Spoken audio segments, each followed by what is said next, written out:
Doug here out in the Boston area at Iron Village. Today's workout is going to be four movements, 3 with the total gym, and then 1 we're going to use a heavy bag. This is, as the article alludes, kind of an MMA, martial art inspired workout.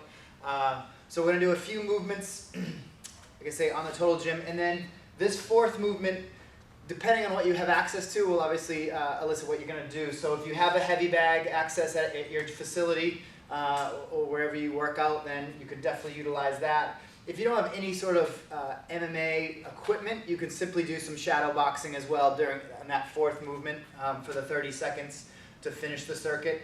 A heavy bag, whether it's hanging, a speed bag, whatever you have access to, just to kind of get that striking in.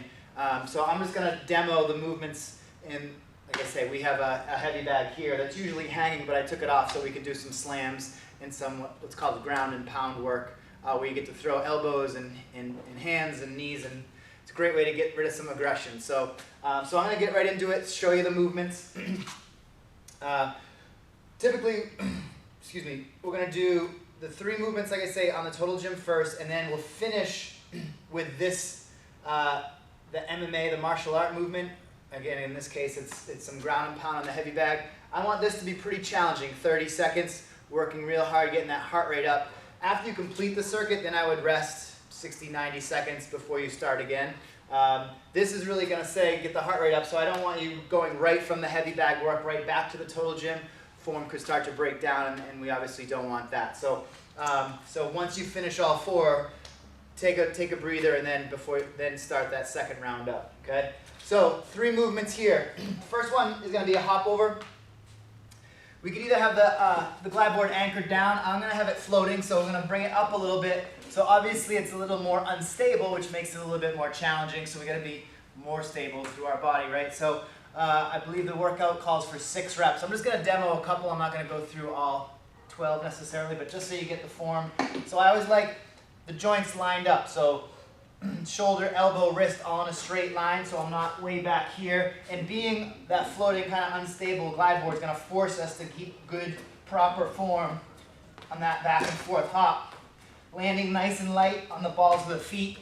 Okay, so it's pretty quick, 12 though, pretty quick. Like I said, 6 per side. So as soon as you finish that, we're going to go into our pull-up. And since it's kind of a little bit lower, and again, this won't work for everybody. If pull-ups are a challenge for you, then go bilateral and use 2 hands, of course.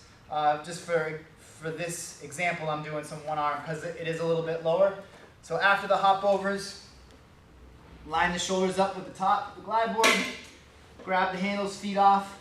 So I'm going to get set, and then one hand's going to come off to the board, and I'm going to pull myself up, and then I switch as I go back down. So I get that eccentric, try to control. So I'm going to pull up with a little bit of speed and then control it back down. Keeping the chest on the board the whole time, so I'm not kind of arching my back and doing this sort of thing. Staying in good control, trying to keep a relatively neutral spine throughout. Control the way down, explode the way up.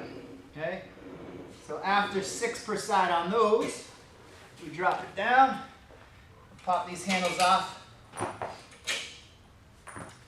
throw the cable on. For these rotations, we're going to go just 1 handle here. So anchor down, knuckle down first here. We'll go tall kneeling. As I'm sure most of you know, there's obviously many different variations. I like the tall kneeling, a little more unstable up here.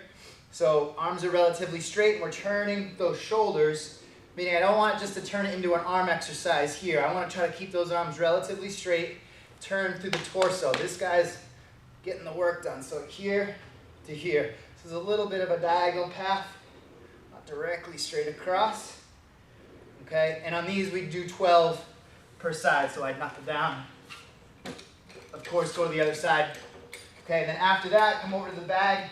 So again, if you have access to this guy, get some ground and pound in where you're straddling the bag. You can drop elbows, throw punches, whatever you want. You can come to the side and throw some knees.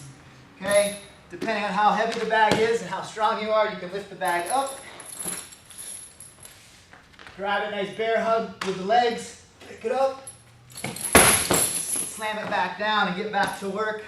If you had a rough day at the office, this is a good one Like I said, if you don't have access to this, any sort of explosive movement, this one again is supposed to get the heart rate up. When I just did 10 seconds and my heart rate's racing right now. So if you don't have access to a piece of equipment, any sort of heavy bag, speed bag, again, you could just get up and shadow box, throw some kicks and some knees and things like that. But I want you moving a lot for those 30 seconds.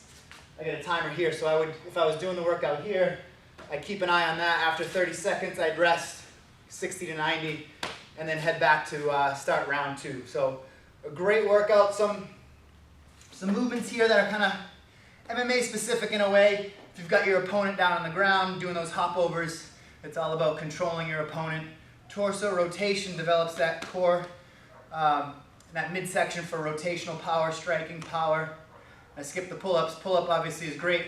You need a lot of grip strength in any sort of martial art, especially if you're doing any sort of jiu-jitsu or wrestling or any sort of grappling, even Muay Thai, where you have to control your opponent and grab and pull them in. So any sort of rows or pull-ups in this example are a great exercise for the MMA athlete or even the MMA fan. So give this workout a try. Let me know what you think. Thanks.